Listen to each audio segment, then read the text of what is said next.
Aid ship bound for Gaza reportedly hit by drone in international waters near Malta.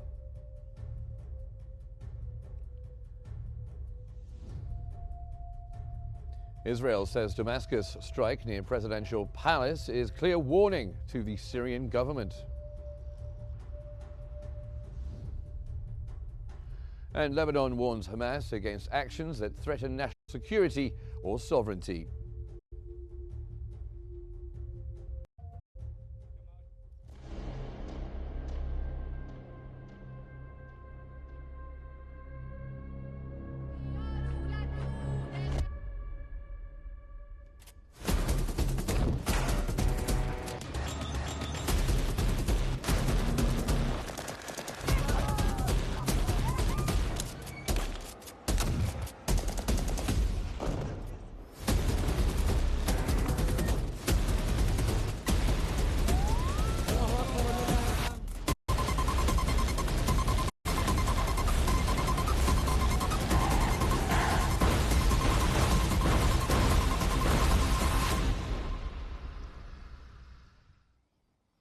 A ship carrying humanitarian aid and international activists bound for Gaza was reportedly struck by drone fire while sailing in international waters off the coast of Malta.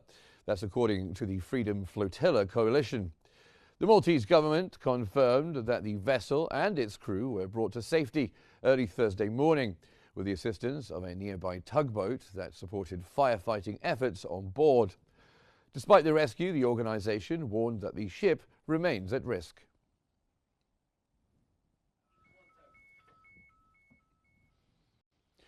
The UN Relief and Works Agency has warned that Israel's ongoing blockade on Gaza is silently killing more women and children every day, in addition to those dying in airstrikes. Are called on Israel authorities to immediately lift the siege and allow the entry of essential humanitarian supplies into the territory.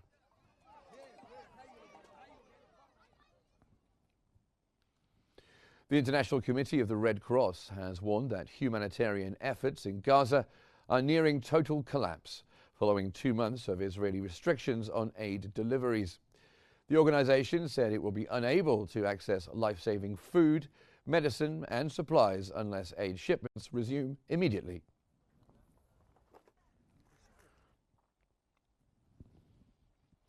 At least 30 Palestinians have been killed in Israeli airstrikes across Gaza.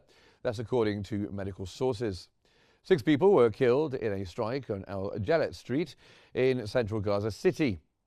Civil defense teams also reported 2 deaths after a strike targeted a displaced person's tent in the Al Mawasi, west of Khan Yunis.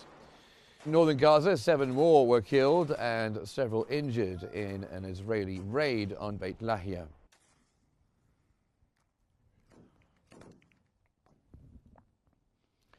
The Israeli military has confirmed it intercepted a missile launched from Yemeni territory toward Israel and is currently assessing the outcome of the interception.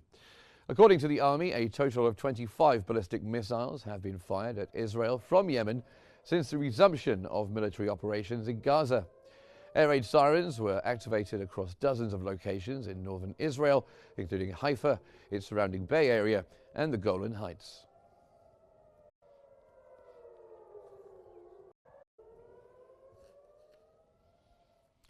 Israeli Defense Minister Israel Katz said last night's airstrike near the presidential palace in Damascus was a clear warning to the Syrian government. The Israeli military claimed the attack aimed to prevent harm to the Druze minority in Syria, following allegations of threats against the community.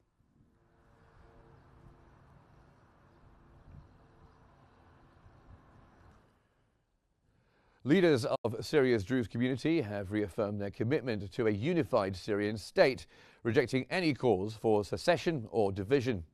In a public statement, they urged the Interior Ministry and Judiciary to enhance governance in Suwayda and called on the state to secure the Damascus-Suwayda road and restore safety across the province.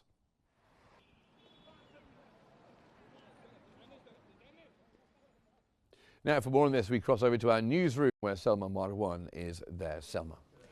Thank you, Mark. And for further analysis, we're joined from Cairo by the international relations expert, Dr. Muhammad Osman. Pleasure to have you as always, Doctor. And let me first start by asking you, how do you interpret Israel's decision to launch a strike in support of the Syrian Druze? And what are the regional implications of this unprecedented move? Thank you for having me, Salma. It seems that Israel is hell-bent on maintaining an oversized role inside Syrian affairs. They want to underline the fact that they are the self-proclaimed guarantors and protectors of the security and the existence of the Druze community inside Syria. Therefore, when the clashes that erupted over the past few days between some pro-government forces, mostly Islamist jihadists, and Druze militiamen in the southern suburbs of Germana and Sahnaya, and also in parts of Suwayda, the Israelis wanted to prove to the new Syrian government that they mean business and that they are more than willing to intervene in order to support whom they describe as their Druze allies.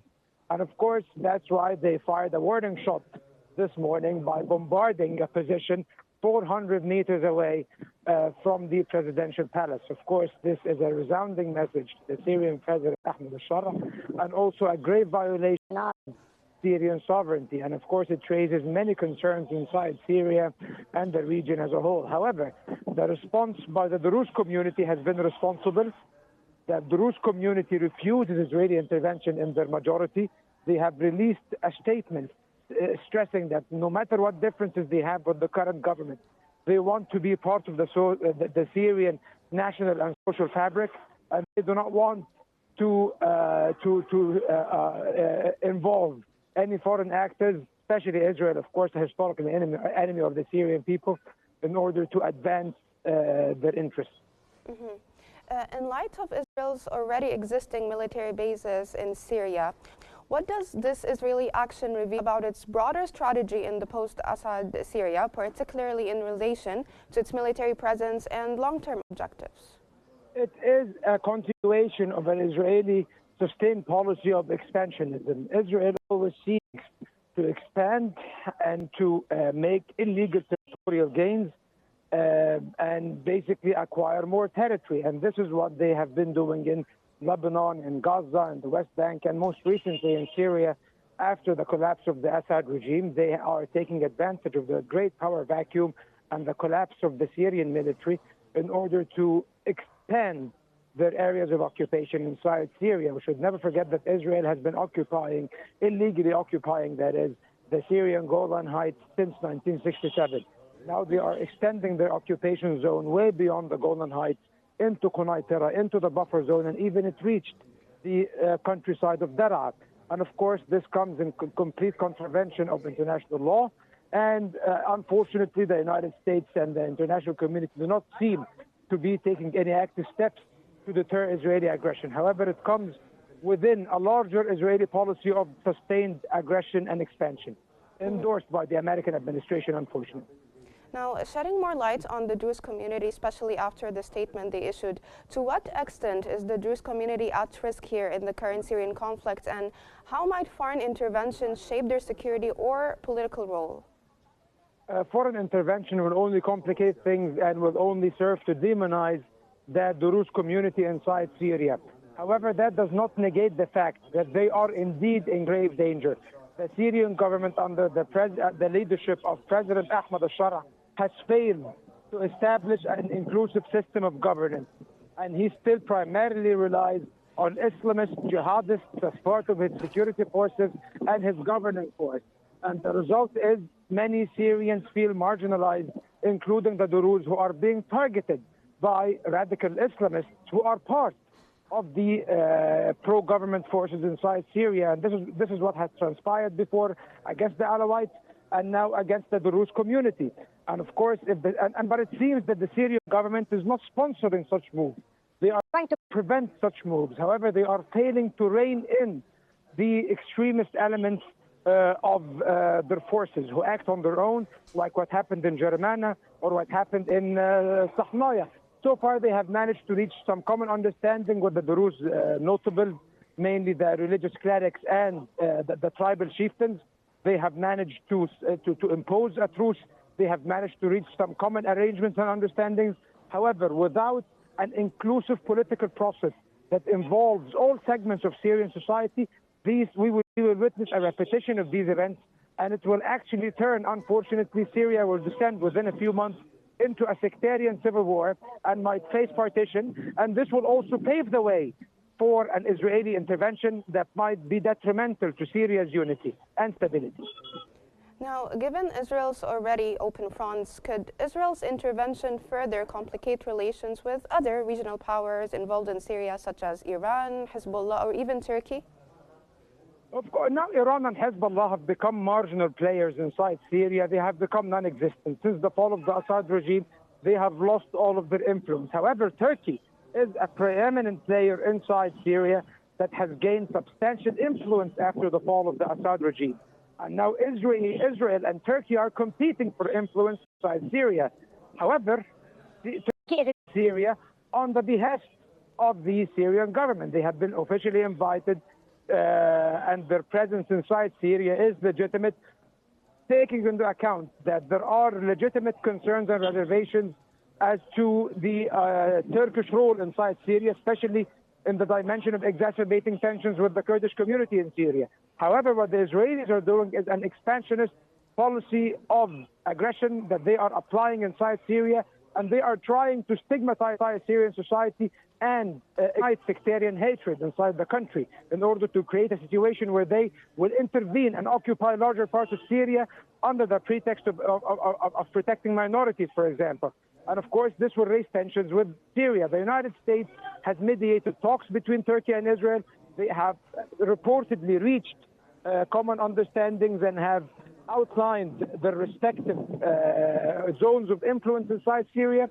But in the larger scheme of things, whether the Turkish intervention or Israeli intervention or other form of any other form of military intervention on the ground only complicates things and will only serve to further divide Syria and stigmatize it, because basically each and every of these foreign actors have their own interests. They do not work for the Syrian national interests, and they go in and they align themselves with a certain faction or certain factions in Syria against other factions. So Syria becomes a battleground where Syrian factions fight each other by proxies on the behalf of these foreign powers.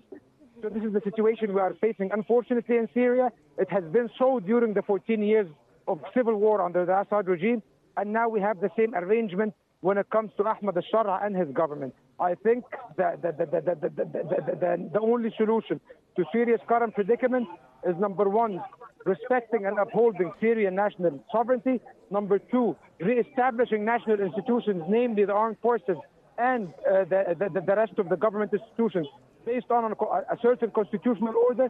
And third, establishing a political system and a political process and a constitutional framework that is inclusive to all segments of Syrian society, and not like the ones that are in place now that basically do not serve to do that. From Cairo, that was the international relations expert, Dr. Muhammad Osman. Thank you so much for joining us here on Qnews. And now we go back to Mark in our studio. Thank you, Selma. Marwan there in our newsroom. Egypt's Foreign Minister Badr Abd Ati has reaffirmed his country's unwavering support for Sudan. That came during a phone call with the Sudanese Foreign Minister Omar Sadiq. Abdel Ati emphasized Egypt's solidarity with Sudan amid its current challenges, highlighting the deep historical ties between the two nations. The ministers discussed regional issues, particularly water security, underscoring their shared commitment to preserving their mutual interests as downstream Nile Basin countries.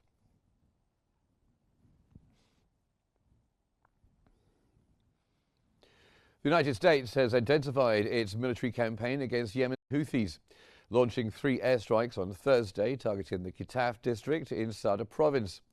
These actions are part of Operation Rough Rider, initiated in March 2025 under President Donald Trump. Earlier, the Houthis have targeted U.S. naval assets and Israeli territories, including the USS Carl Vinson and cities like Jaffa and Ashkelon.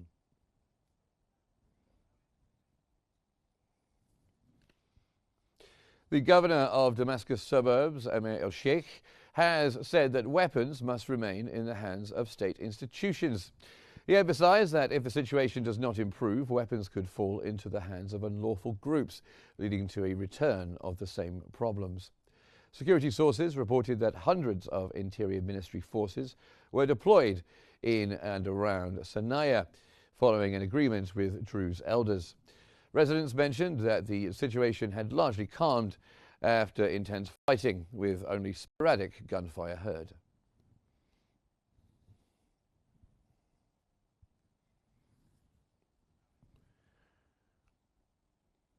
Chinese Foreign Minister Wang Yi has reaffirmed China's appreciation for Iran's commitment to not developing nuclear weapons and its cooperation with the International Atomic Energy Agency. During a meeting with Iranian officials, Wang emphasized the importance of resolving the Iranian nuclear issue through diplomatic means and urged all parties to return to negotiations under the Joint Comprehensive Plan of Action. China continues to support Iran's right to peaceful nuclear energy and advocates for enhanced dialogue and cooperation with the IAEA.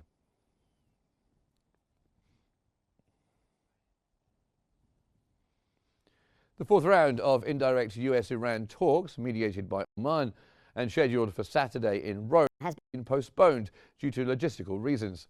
That's according to Omani Foreign Minister Saeed Badr bin Hamad Al Busaidi. A new date for the talks will be announced once all parties reach an agreement. Iran's foreign ministry confirmed the postponement, attributing it to request from Oman's top diplomat. Tehran reaffirmed its commitment to pursuing a fair and lasting agreement. Meanwhile, the US State Department stated that while the talks are expected to take place soon, the May 3rd session had not been officially confirmed.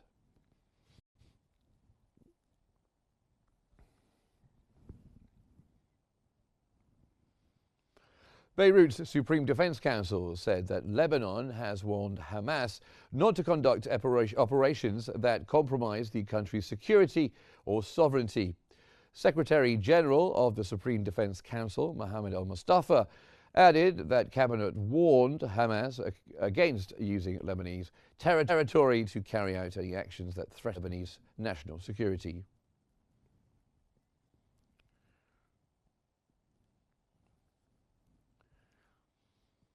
And now let's get the latest developments in the Russia-Ukraine conflict.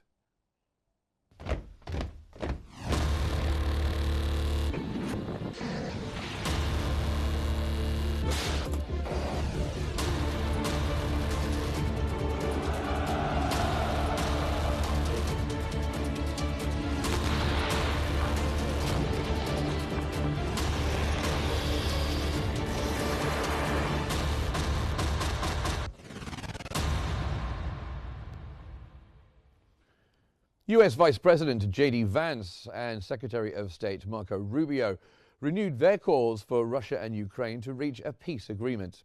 Vance stated that there is no clear end in sight for the conflict in Ukraine, while Rubio clarified that President Trump needs to see a breakthrough very soon.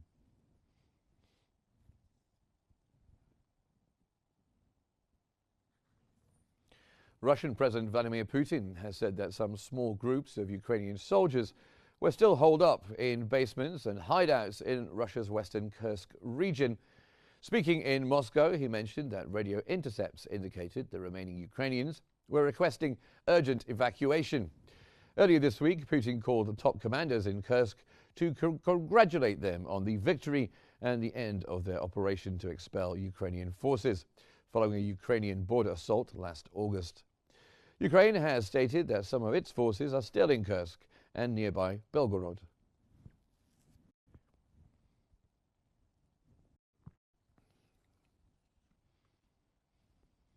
Russian drones have attacked Ukraine's Black Sea port city of Odessa, killing 2 people and injuring 15 more.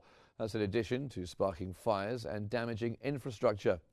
Ukraine's state-owned railways said the overnight attack also damaged its tracks, the contact network, and 3 freight cars. Ukraine's Air Force said that Russia launched 5 ballistic missiles and 170 drones during the overnight attack.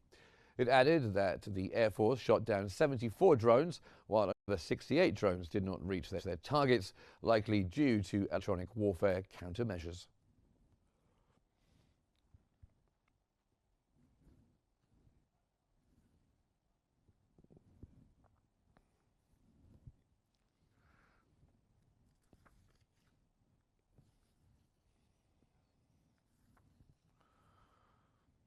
A Swiss-Italian team has unveiled a groundbreaking edible robotic wedding cake, complete with dancing gummy bears and chocolate-powered LED candles. Named RoboCake, the innovation combines robotics and pastry artistry to explore sustainable food tech solutions with potential applications in health and environmental monitoring.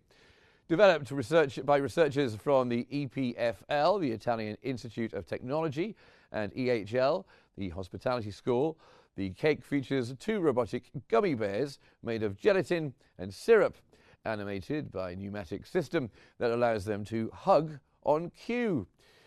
To power the LED candles, researchers created the first edible rechargeable battery using ingredients like vitamin B2, quercetin, activated carbon, and dark chocolate.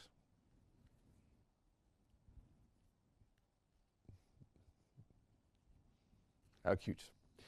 In southwest China's Xinjiang province, the police department of Mianyang City has rolled out robot officers to support patrols, traffic management, and law enforcement operations.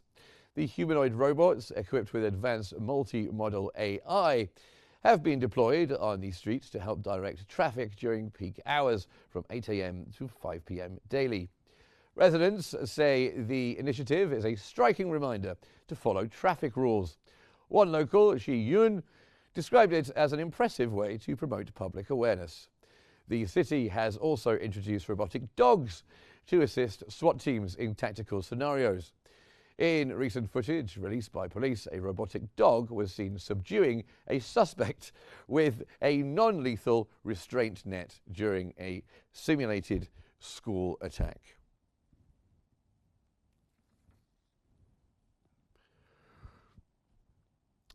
More robots now, and China Media Group has hosted a robotics visionary summit in Beijing ahead of World Robots Skills Competition set to take place in June.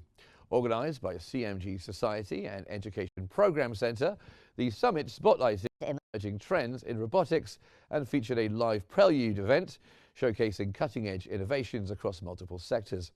Visitors experienced interactive zones, including a high-speed football match between humanoid robots, a poetry contest with a bionic robot modelled after the ancient poet Su Shi, and natural language exchanges with an AI robot named Zhao Qi.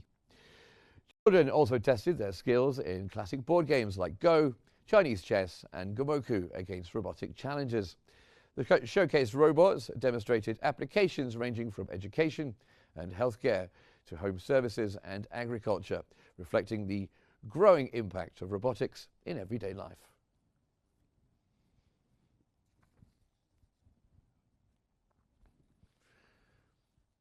A loggerhead sea turtle has been released back into the Atlantic Ocean by marine biologists in Spain's Canary Islands after 6 months of recovery. The turtle, named Amadora, meaning the one who loves, was found injured on Amadora's beach last October by swimmers. Plans to release her on Valentine's Day were postponed due to health concerns. Hundreds of locals and tourists gathered at Sardinia del Norte beach to witness the release, as conservation workers raised awareness about the dangers of marine litter. Amadora had swallowed a 10-centimetre hook and was rehabilitated at a recovery centre in an area. Now fully recovered, the turtle has been fitted with a GPS tracker to monitor her movements and temperature, aiding scientific efforts to protect the vulnerable species, according to marine biologist Alejandro Ucedguay from ADS Biodiversity.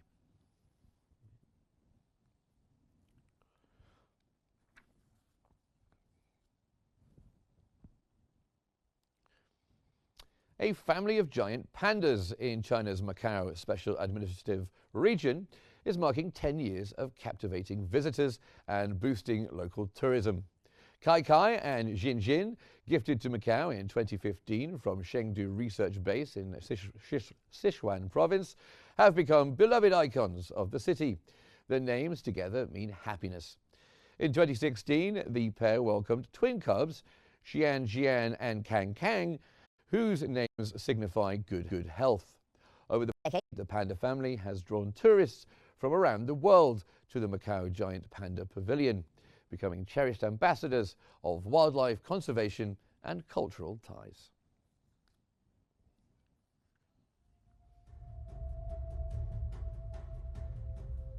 Now that almost brings us to the end of our news bulletin, but let's recap the main headlines this afternoon. Aid ship bound for Gaza reportedly hit by drone in international waters near Malta.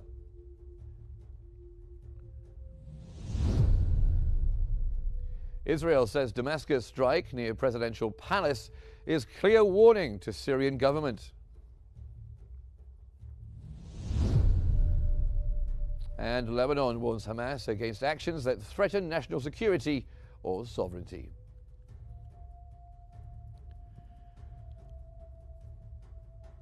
And that's our bulletin for this hour. Don't forget you can follow Q News on YouTube, Facebook, X, Instagram and TikTok at QNewsEGY. Thanks for watching. Have a good day.